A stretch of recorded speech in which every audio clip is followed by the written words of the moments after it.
स्वागत है आप सभी का एक बार फिर से मनी करेंट क्लासेस पे। और एक खुशी की बात है, आज 2 मिनट लूँगा आप सबके इंटरेक्ट करने के लिए, क्योंकि जब मैंने शुरू किया था 5 सितंबर 2019 को ये चैनल शुरू किया था, मैंने उम्मीद भी नहीं की थी कि हाँ ठीक है 1000 सब्सक्राइबर भी कभी होंगे, अभी भी हुए नहीं हैं।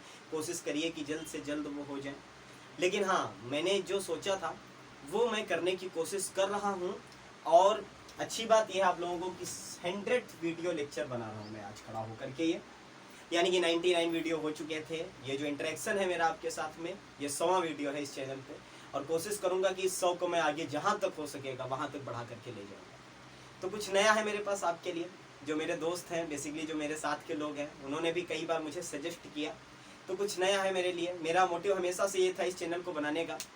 जब मैंने इस चैनल को बनाया था तो बस यही सोच के बनाया था कि जितनी केमिस्ट्री हो सकेगा उतनी केमिस्ट्री मैं इस चैनल पर दूंगा आप लोगों को, ठीक है। तो फर्स्ट ईयर का शुरू कर दिया, हाई स्कूल भी पढ़ा रहा हूँ, इंटर की भी पढ़ रही है, बीएससी के भी लेक्चर्स पढ़ रहे हैं।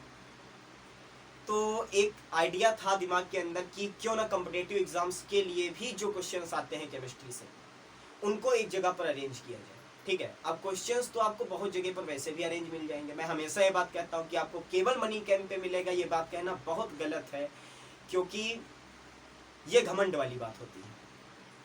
तो इस चैनल पे मैं कोशिश क्या करने वाला हूँ, क्वेश्चंस तो आपको बहुत जगह पर मिल सकते हैं, जितने भी साइंस के चैनल है वहां पर भी आपको केमिस्ट्री के क्वेश्चंस मिल जाएंगे। तो यहाँ पर मैं कोशिश ये करने वाला हूँ कि जितना नॉलेज मैं आपको दे सकूंगा अपने पास से उतना मैं दूंगा, और कोशिश यही रहेगी कि 99% केमिस्ट्री के क्वेश्चंस अगर आते हैं आपके पेपर में, मैंने ऑब्जर्व किया कि 4 से 5 क्वेश्चन तो हर जगह आते ही आते हैं, ठीक है। और ऐसा नहीं कि केमिस्ट्री की रेंज केवल वही इलेक्ट्रॉन, प्रोटॉन और न्यूट्रॉन तक है, ऐसा भी नहीं है। इन्वायरमेंटल भी उसी के अंदर आ जाएगी। बायोलॉजी के भी बहुत सारे ऐसे क्वेश्चन होते हैं जो कि बायोमोलिक्यूल से रिलेटेड होते हैं, बहुत सारे ऐसे क्वेश्चन होते हैं जो कि एमिनो एसिड से रिलेटेड होते हैं, बहुत सारे ऐसे क्वेश्चन होते हैं जो विटामिन से रिलेटेड होते हैं। तो जितना मुझे आता है मैं कोशिश करूंगा कि मैं यहाँ पर डाल दूँ। तो पैटर्न क्या रखूंगा वो भी मैं क्लियर कर देता हूँ आज ही, ठीक है। पैटर्न रखूंगा कि मैं प्रीवियस ईयर क्वेश्चन से, यही मैं सोच भी रहा था, अगर आपको कोई अच्छा सजेशन हो तो प्लीज कमेंट बॉक्स में सजेस्ट करिए कि किस पैटर्न पे आप लोग पढ़ना चाहोगे। और क्योंकि ये एक ऐसा चैनल है, मनी कैंप एक ऐसा चैनल है जो कि बेसिकली एकेडमिक पर्पस के लिए अभी तक यूज हो रहा है। जो भी बच्चे हैं वो फर्स्ट ईयर के हैं या इंटर के हैं या ग्रेजुएशन के हैं, या वो इंटर पास आउट हुए हैं तो किसी न किसी प्रिपरेशन कर रहे हैं, तैयारी कर रहे हैं, उनके लिए है। तो आप लोग जरूर सजेस्ट करिए। वैसे मेरा जो आइडिया है वो यही है कि मैं प्रीवियस ईयर क्वेश्चंस को निकालूंगा और केवल उनको टिक नहीं कराऊंगा आप लोगों को। ये आप लोगों को मिलता रहता है, ठीक है, सब जगह नहीं मिलेगा, लेकिन कुछ नया तो कर सकते हैं ना। तो केवल टिक नहीं कराऊंगा कि हाँ भाई ये 4 ऑप्शन आए थे, ये इस सन में आया था और इसका ये ऑप्शन सही था, क्योंकि क्वेश्चंस देखिए रिपीट होते हैं। मैंने कॉम्पिटिटिव एग्जाम्स के पेपर दिए हैं, ऐसा नहीं मैं पास नहीं हुआ हूँ बस, ठीक है, क्योंकि मेरा सब्जेक्ट केमिस्ट्री रहा है हमेशा से, मैं वही पढ़ाऊंगा आप लोगों को। तो मैं क्वेश्चंस निकालूंगा और सबसे बड़ी बात, वहां से जितने एक्सपेक्टेड क्वेश्चंस बन सकते होंगे मैं कोशिश करूंगा मैं 100% आपको करा दूंगा, ठीक है। तो जितना मैक्सिमम हो सके, क्योंकि अनएकेडमिक पर्पस पे तो अभी मुझे आना बाकी है ना। अब ये मैंने लिख दिया है किसके किसके लिए, भाई एसएससी में आपको काम आ जाएगा बहुत आसानी से। पीसीएस का पेपर दोगे तो पीसीएस से तो निकालूंगा ही बैठ करके, ठीक है। क्वेश्चन तो आपको पीसीएस के ही मिलेंगे मैक्सिमम क्वेश्चन। अगर मैं 10 क्वेश्चन कराऊंगा तो उसमें से 9 क्वेश्चन मैं पीसीएस से उठा कर लाऊंगा, ठीक है। अब पीसीएस लेवल का आप करोगे तो नीचे के जो भी आपके हैं वो आपका ऑलरेडी कवर हो जाएगा। और यूपी ट्रिपल एससी हो गया, लोअर पीसीएस हो गया, वहां से भी आपके क्वेश्चन बनते हैं। केमिस्ट्री से 4-5 क्वेश्चन हर एक पेपर में बनते हैं, 150 क्वेश्चन आते हैं, वहां पर 4-5 क्वेश्चन आपको मिलेंगे ही मिलेंगे, ठीक है। तो कोशिश करूंगा कि जितने भी क्वेश्चन आपके बन सकते होंगे मैं वो सारे क्वेश्चन आपको करवा दूंगा, ठीक है। तो सपोर्ट चाहिए इस बात का कि आप लोग इतना इसको शेयर करें कि लोगों को धीरे धीरे पता चले कि हाँ इस चैनल पे फर्स्ट ईयर, इंटर और बीएससी की केमिस्ट्री के अलावा भी जो आपके पेपर्स होते हैं उनकी केमिस्ट्री पढ़ाई जा रही है।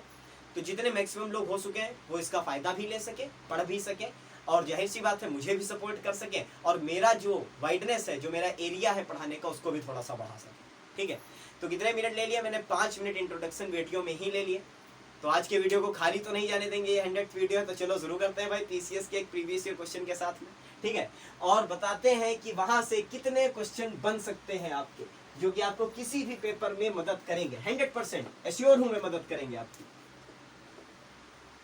तो इसमें हाँ एक बात और 10 सेकंड और ले रहा हूँ, जो मेरा फ्रेंड सर्कल है अगर वो ये वीडियो देख रहा है तो वो जरूर करे, क्योंकि उनके नज़र में ऐसे बहुत सारे लोग होंगे जो कि कॉम्पिटिटिव एग्जाम्स की तैयारी कर रहे होंगे, और जो मेरे इंटर और बीएससी के स्टूडेंट हैं वो थोड़ी ना शेयर कर पाएंगे अपने से बड़े लोगों को, ठीक है, कि हाँ भाई देखो हमारे सर है और ये पढ़ा रहे हैं।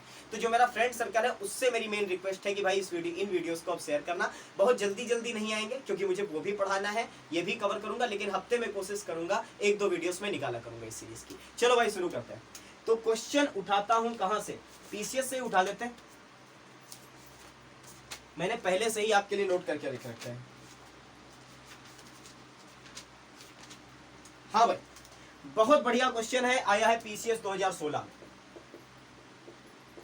बाईलैंग्वेज रख रहा हूं, दोनों लैंग्वेज में बोल दूंगा, हर एक चीज को दोनों लैंग्वेज में बोलूंगा, जिससे अगर कोई इंग्लिश मीडियम का बच्चा हो तो उसको भी समझ में आ जाए आसानी से।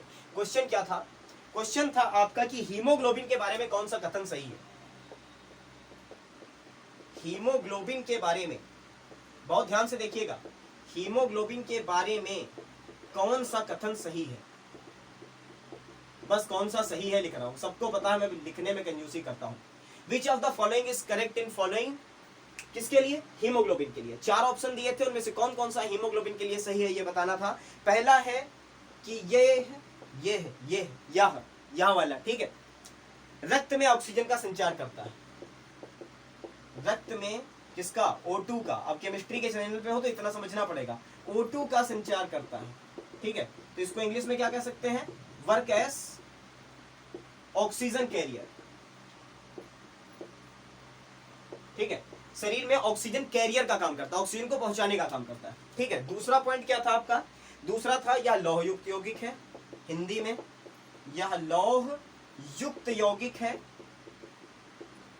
ठीक है। तो इसके लिए क्या हो सकता है? It is a compound containing, क्या कंटेनिंग? Fe, ठीक है। एक ऐसा कंपाउंड है जिसमें लोहा प्रेजेंट होता है, Fe प्रेजेंट होता है, ठीक है। तीसरी बात अगर करें, तीसरा पॉइंट था या कुछ रोगों से प्रतिरक्षा प्रदान करता है, या कुछ रोगों से प्रतिरक्षा प्रदान करता है। प्रतिरक्षा प्रदान करने का मतलब समझे, इम्यून सिस्टम कह लो इसको, या व्हाइट ब्लड सेल कह लो, बस बात खत्म हो गई। क्योंकि शरीर को किसी से भी प्रतिरक्षा कौन प्रदान करता है भाई? रेड ब्लड सेल्स नहीं करते हैं, व्हाइट ब्लड सेल्स करते हैं। और चौथा ऑप्शन और लास्ट ऑप्शन ये था कि यह रक्त को लाल रंग प्रदान करता है, यह रक्त को लाल रंग प्रदान करता है। तो इंग्लिश में क्या लिख सकते हो? It is responsible for red colour of haemoglobin, ठीक है। It is responsible for red colour of blood, ये खून के लाल रंग के लिए उत्तरदायी है या प्रदान करता है, ठीक है। तो चलो इनमें से कौन कौन सा सही हो सकता है। देखो भाई पहले तो सही ऑप्शन आपको बता दूं कौन कौन सा है। इसमें से देखो, यह रक्त में O2 का संचार करता है या वर्क एज ऑक्सीजन कैरियर, ये बिल्कुल सही बात है, ठीक है। अभी सारी बातें डिस्कस करेंगे, आपको भी पहले ही वीडियो में पता चल जाएगा कि मैं किस तरीके से पढ़ाने वाला हूं, और अगर वो अच्छा लगता है तो यार आपकी जिम्मेदारी है शेयर करना आप। और उसके बाद है यह लौह युक्त यौगिक है, यानी कि इसमें Fe प्रेजेंट होगा, तो ये बात भी सही है। यह कुछ रोगों से प्रतिरक्षा प्रदान करता है, ये पॉइंट गलत है। मैंने पहले ही यहाँ पर इंग्लिश में मेंशन कर दिया कि ये काम किसका होता है? व्हाइट ब्लड सेल का होता है, ना कि रेड ब्लड सेल का। और अगर आगे की बात करें, यह रक्त को लाल रंग प्रदान करता है, तो it is responsible for red colour of blood, तो ये भी सही है। तो ऑप्शन कौन सा सही होता है? जिसमें लिखा होता 1, 2 एंड 4, ठीक है। 4 ऑप्शन दिए थे। कौन कौन से ऑप्शन दिए थे मैं बता देता हूं। दिया था पहला, दूसरा, तीसरा, या फिर ये वाला दिया था पहला, दूसरा और चौथा, या फिर इसी तरीके से ऑप्शन दिए हुए थे, ठीक है। तो कौन सा ऑप्शन सही होता? जिसमें होता first, second and fourth, third one is incorrect, तीसरा वाला ऑप्शन इनकरेक्ट है, ठीक है। चलो भाई ये बात हो गई। इसका स्क्रीनशॉट लेना चाहो तो ले सकते हो, ना लेना चाहो तो ना लो।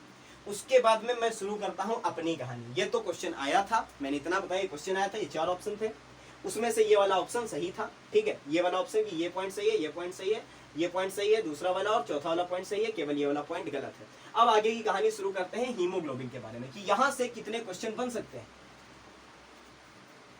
चलो इसको हटा लेते हैं। तो देखो भाई हीमोग्लोबिन से कितने क्वेश्चन बनेंगे, जितने मैक्सिमम इंपॉर्टेंट है सारे बता रहा हूं, केवल हीमोग्लोबिन की बात। पॉइंट नंबर 1, अगर हीमोग्लोबिन की बात की जाए तो हम लोग कह सकते हैं कि हाँ इसमें Fe प्रेजेंट होता है। ठीक है, तो पहली बात तो लिखेंगे इसमें, बस नॉर्मल लैंग्वेज लिखता हूं मैं, इसमें Fe प्रेजेंट, बाईलैंग्वेज है, प्रेजेंट होता है। अब इतना सब लोग समझ जाओगे, इसमें Fe प्रेजेंट होता है। अब एक क्वेश्चन बनता है कि Fe की दो स्टेट पाई गई हमेशा, एक होती है Fe2+ स्टेट, एक होती है Fe3+ स्टेट। सबको पता है इसके बारे में, फेरस एंड फेरिक, है ना। तो कौन सा, कब हमारा किससे होगा, Fe प्रेजेंट होता है तो किस स्टेट में होता है, तो भाई ध्यान से देखना, Fe2+ स्टेट में होता है। किस स्टेट में होता है, Fe2+। दूसरी बात हम लोगों ने क्या देखी इसी क्वेश्चन में देखी कि ये किसका काम करता है, it work as oxygen carrier. ठीक, हिंदी में बोलेंगे तो क्या बोलेंगे, ये शरीर में ऑक्सीजन का संचार करता है एक जगह से दूसरी जगह तक, तो it work as oxygen carrier. तो जब ऑक्सीजन को कैरी करता होगा, यार ध्यान से समझना, जब ऑक्सीजन को कैरी करता होगा तो ऑक्सीजन से जुड़ता होगा ना। तो जब ऑक्सीजन से जुड़ता है, ध्यान से सुनो, जब ऑक्सीजन से जुड़ता है तो क्या बनाता है, तो जो चीज बनती है उसका नाम होता है oxy haemoglobin. Most important point है ये, नोट कर लीजिए, कई बार पूछा गया है कि ऑक्सीजन से जुड़कर हीमोग्लोबिन क्या बनाता है। और एक बात, जब ऑक्सी हीमोग्लोबिन बनेगा तब Fe की स्टेट बदलेगी और Fe किस स्टेट में जाएगा, Fe2+ से Fe3+ की स्टेट में जाएगा। बहुत अच्छा पॉइंट है, नोट करो। अब एक और क्वेश्चन जो यहां से बहुत ज्यादा इंपॉर्टेंट पूछा जाता है, वो पूछा जाता है कार्बन मोनोऑक्साइड को लेकर, कि कार्बन मोनोऑक्साइड अगर हीमोग्लोबिन से रिएक्ट करे तो क्या बनेगा, कार्बन मोनोऑक्साइड एक धीमा जहर है क्यों, एक्सेट्रा, इस टाइप के क्वेश्चन। तो एक चीज और देखिए कि अगर, ध्यान से सुनना बात को, अगर हीमोग्लोबिन ऑक्सीजन की जगह किससे जुड़ जाए, कार्बन मोनोऑक्साइड से जुड़ जाए, से जुड़े, तो क्या बनेगा, तो बनता है बच्चों कार्बोक्सी हीमोग्लोबिन। तो क्या बनता है, कार्बोक्सी हीमोग्लोबिन। और यहां पर एक मोस्ट इंपॉर्टेंट बात, ये जो कार्बोक्सी हीमोग्लोबिन होता है ये ऑक्सीजन कैरियर की तरह काम नहीं कर सकता। ठीक, तो क्या कर लिख ले, बस यही लिख ले, it don't work as oxygen carrier. ठीक है, तो कहने का मतलब क्या है कि अगर कार्बन मोनोऑक्साइड की प्रेजेंस में आप बैठे हो तो कार्बोक्सी हीमोग्लोबिन बनेगा आपकी बॉडी में, ना कि ऑक्सी हीमोग्लोबिन बनेगा। तो जो आपके शरीर के अंग है वहां पर ऑक्सीजन पहुंचना बंद होने लगेगी या उसकी रफ्तार कम हो जाएगी, और जब उसकी रफ्तार कम होगी तो आपको क्या महसूस होगा, आपको कमजोरी तुरंत महसूस होने लगेगी। ठीक है, तो चलो भाई, कार्बोक्सी हीमोग्लोबिन। अब एक बात क्वेश्चन तुरंत आता है दिमाग में कि सर ऑक्सीजन भी तो है, ऑक्सी क्यों नहीं बन रहा, कार्बोक्सी ही क्यों बन रहा। तो एक बात और नोट करो नीचे कि कार्बोक्सी हीमोग्लोबिन यानी कि कार्बन मोनोऑक्साइड, कॉमा लगाओ, O2 मींस ऑक्सीजन से 200 टाइम्स ज्यादा तेजी से जुड़ता है, तेजी से जुड़ता है किसके साथ, हीमोग्लोबिन के साथ। यानी कि केवल 1/200 प्रोबेबिलिटी होगी कि ऑक्सीजन आपके हीमोग्लोबिन से जुड़ पाएगा। अगर आप कार्बोक्सी हीमोग्लोबिन के टच में हो तो कार्बोक्सी हीमोग्लोबिन ही फॉर्म होगा। वो किसको नहीं फॉर्म होने देगा, ऑक्सी हीमोग्लोबिन को नहीं फॉर्म होने देगा जो आपके शरीर में ऑक्सीजन पहुंचा सके। चलो भाई, इंपॉर्टेंट पॉइंट है, बहुत ज्यादा इंपॉर्टेंट पॉइंट है, नोट करो इन्हें। अब एक क्वेश्चन और यहीं से, मोस्ट इंपॉर्टेंट क्वेश्चन, कि अगर ऑक्सीजन कैरियर करता है, ऑक्सीजन को कैरी करता है हीमोग्लोबिन, तो स्टोर कौन करता है, तो स्टोर करता है बच्चों मायोग्लोबिन।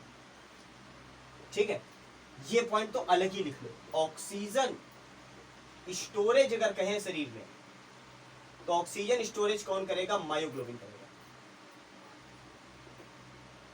हीमोग्लोबिन एक बार में 4 ऑक्सीजन से जुड़ता है और मायोग्लोबिन केवल 1 ऑक्सीजन से जुड़ता है। ठीक है, इसीलिए जो स्टोरेज की क्षमता होती है वो शरीर की कम होती है, जबकि कैरिंग पावर जो ऑक्सीजन की होती है वो ज्यादा होती है। कितनी ज्यादा होती है, 4 गुना ज्यादा होती है। चलो भाई, आगे की कहानी। तो ये सारे पॉइंट हो गए हीमोग्लोबिन से रिलेटेड।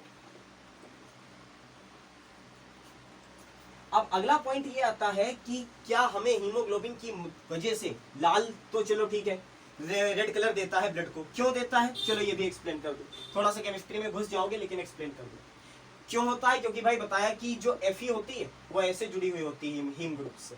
ठीक है, तो Fe होता है डी ब्लॉक का एलिमेंट, और डी ब्लॉक के एलिमेंट जितने हैं वो सारे के सारे कलर्ड कंपाउंड फॉर्म करते हैं, इसलिए हमारा जो Fe जो हीमोग्लोबिन होता है वो रेड कलर का हो जाता है। सारे पॉइंट हो गए।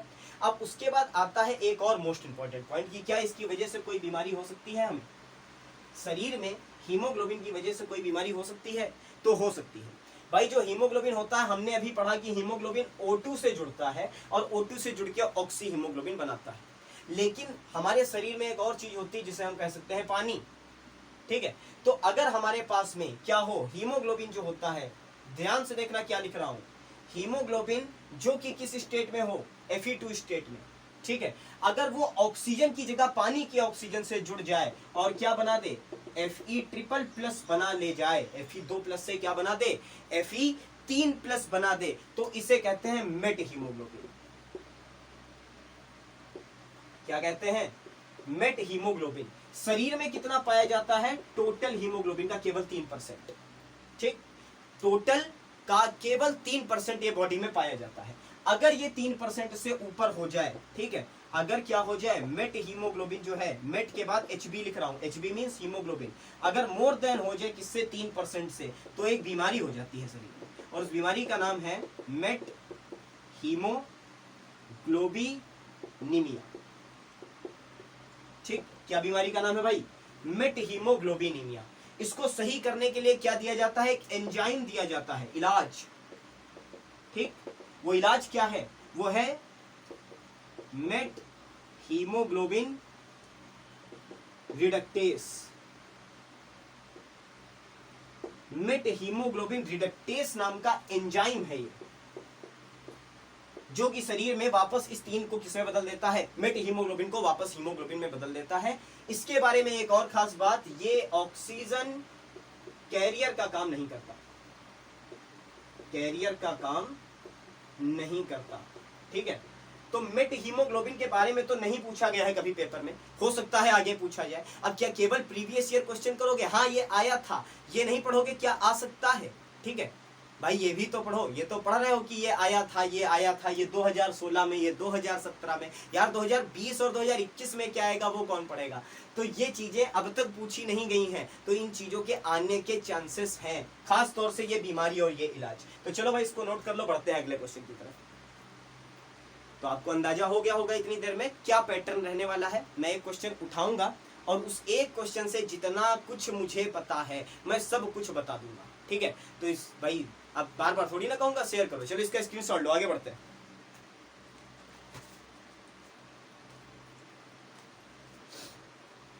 चले आगे। तो पीसीएस 2016 का ही क्वेश्चन है, एक और 2 ही क्वेश्चन उठाए हैं मैंने। ये आसान क्वेश्चन है, बहुत ज्यादा लोगों को आता होगा, लेकिन नजर पड़ गई तो मैंने उठा लिया। और ये पहला वीडियो है तो थोड़ा सा आप लोगों को भी एडजस्ट करना पड़ेगा एक आसान क्वेश्चन के साथ। और वो आसान क्वेश्चन क्या था? वो आसान क्वेश्चन था कि निम्नलिखित में से एक ग्रीन हाउस गैस नहीं है। निम्नलिखित में से एक ग्रीन हाउस गैस नहीं है।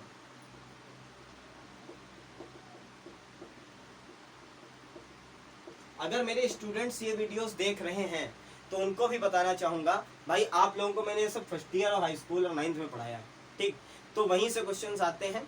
अगर आप लोगों को पकड़ बनानी है आगे के पीसीएस जैसे पेपर्स के लिए, ठीक है, तो इन चीज़ों को भी ध्यान देते चलना। जो चीज़ें हमारी लाइफ में पर डे यूज होती हैं उनसे ही क्वेश्चंस बनते हैं। तो क्या क्या ऑप्शन दिए थे? CO2 दिया था, CH4 दिया था, और कौन सा दिया था? NO2 दिया था, और O2 दिया था। तो भाई सिंपलेस्ट क्वेश्चन था, इससे आसान की उम्मीद तो नहीं कर सकते। ऑक्सीजन एक ग्रीन हाउस गैस नहीं, ठीक है। ऑक्सीजन ग्रीन हाउस गैस होती तो पता नहीं क्या हो जाता। 21% है ऑक्सीजन, ठीक है। और अगर यही ग्रीन हाउस होती तो जाड़े पड़ते ही नहीं अपनी धरती पर। कौन कौन सी है भाई? CO2 भी है, CH4 भी है, NO2 भी है। तो क्या ठीक है, सही ऑप्शन हो गया। कहानी शुरू करें। किसकी कहानी शुरू करें कि green house gas, green house होता क्या है? इंग्लिश में बता दूं, इसको क्या कह दोगे भाई? Which of the following is not a green house gas, ठीक। इनमें से कौन सी एक ग्रीन हाउस गैस नहीं है? तो आपका ऑप्शन क्या होगा? O2 होगा। तो ग्रीन हाउस कोई बहुत खराब चीज नहीं थी, ठीक है। ग्रीन हाउस का इफेक्ट अच्छा होता था। कहने का मतलब है कि धरती पर होना नहीं अच्छा है। धरती पर जब ग्रीन हाउस होता है तो उसे क्या बोलते हैं? उसे बोलते हैं ग्लोबल वार्मिंग, ठीक है। पहले क्या होता था कि हम लोग एटमॉस्फेयर को मेंटेन करते थे, टेम्परेचर को मेंटेन करते थे ग्रीन हाउस को बना करके। तो ग्रीन हाउस गैस क्या करती क्या है, ग्रीन हाउस गैस ये करती है कि रेडिएशन आता तो है हायर फ्रीक्वेंसी का, लेकिन लोअर फ्रीक्वेंसी का रेडिएशन वापस नहीं जा पाता। ठीक है, साइंस के बच्चों को बहुत अच्छे से समझ में आएगा। अगर किसी और फील्ड का बच्चा है तो वो ये बात समझ सकता है, मान लो दिन भर धूप पड़ी धरती पर, ठीक है, तो धरती गर्म हो गई, और जब रात हुई तब क्या होता है कि धरती रेडिएशन वापस, उमस नहीं बोलते, उमस हो रही है तो धरती से वापस रेडिएशन छोड़ने लगती है वो। तो क्या होता था कि अगर बादल साफ है, एकदम आसमान साफ है, तो सारा का सारा रेडिएशन निकल जाएगा, बाहर निकल जाएगा। और अगर साफ नहीं है, ग्रीन हाउस गैसेस भरी हुई हैं, तो उनकी प्रॉपर्टी होती है कि वो लोअर रेडिएशन को बाहर नहीं जाने देती, वो उसी के अंदर पकड़ के रख लेती है। तो टेम्परेचर क्या होने लगता है, इंक्रीज होने लगता है। बस ये होता है ग्रीन हाउस। तो ग्रीन हाउस गैस क्या करती हैं, ये किसको, लोअर रेडिएशन, लोअर रेडिएशन का मतलब समझे, कम फ्रीक्वेंसी का रेडिएशन जो है, कम फ्रीक्वेंसी का जो रेडिएशन है, ठीक है, उसे बाहर नहीं जाने देती, बाहर नहीं जाने देती है। बहुत ध्यान से समझना, ठीक है। इसका मतलब क्या बढ़ जाता है भाई, टेम्परेचर इंक्रीज होता है। तो अगर धरती पर ऐसा कुछ हो रहा हो, पहले तो टेम्परेचर मेंटेन करने के लिए करते थे, अब क्या हुआ, कार्बन डाइऑक्साइड अर्थ पे बढ़ने लगी, CH4 भी बढ़ने लगी, ठीक है, धान के खेतों से निकलने लगी, दलदली इलाकों से निकलने लगी आकर के, ठीक। तो जब ये सारी चीजें बढ़ने लगी तो जो रेडिएशन अर्थ पे आता है वो बाहर नहीं जा पाता, और जब ऐसा होता है तो धरती का टेम्परेचर बढ़ता है, और इस फिनोमिना को क्या कहते हैं, ग्लोबल वार्मिंग कहते हैं। मोस्ट इंपॉर्टेंट पॉइंट है, नोट कर लिया।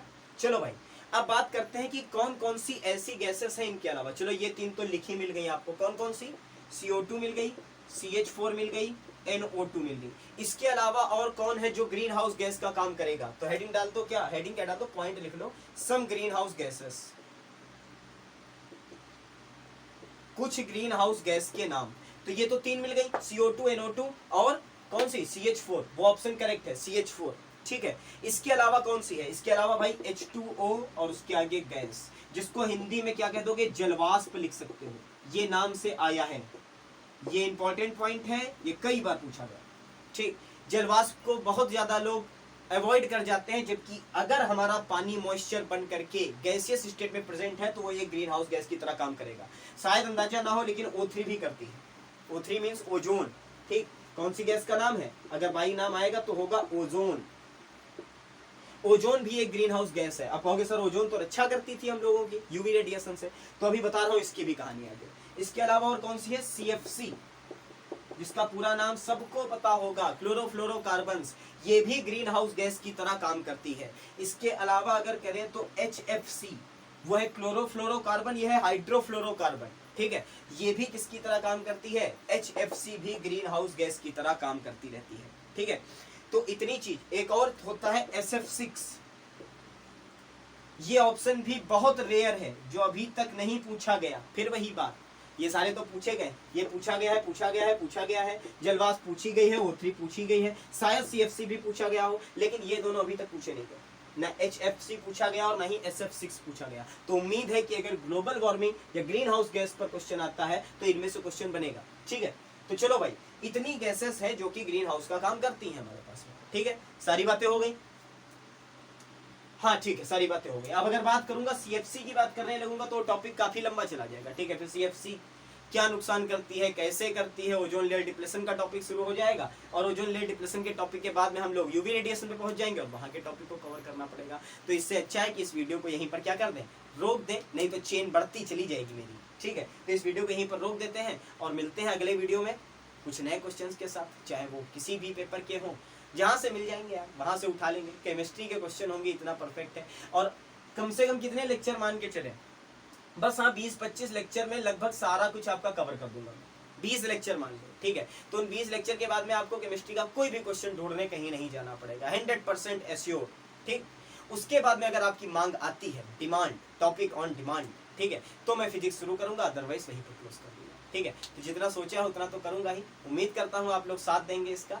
तो फिर से एक बार कह दे रहा हूँ भाई, शेयर कर दीजिए। अभी कहा था बार बार नहीं कहूँगा, लेकिन एक बार और कहता हूँ, शेयर करिएगा, पूरे फ्रेंड सर्कल में शेयर करिएगा, जहाँ जहाँ कॉम्पिटिटिव एग्जाम्स की तैयारी कर रहे हैं लोग वहाँ तक शेयर करिए। बहुत जल्द मिलता हूँ आपसे अगले वीडियो में कुछ नए क्वेश्चंस के साथ, तब तक के लिए थैंक यू सो मच।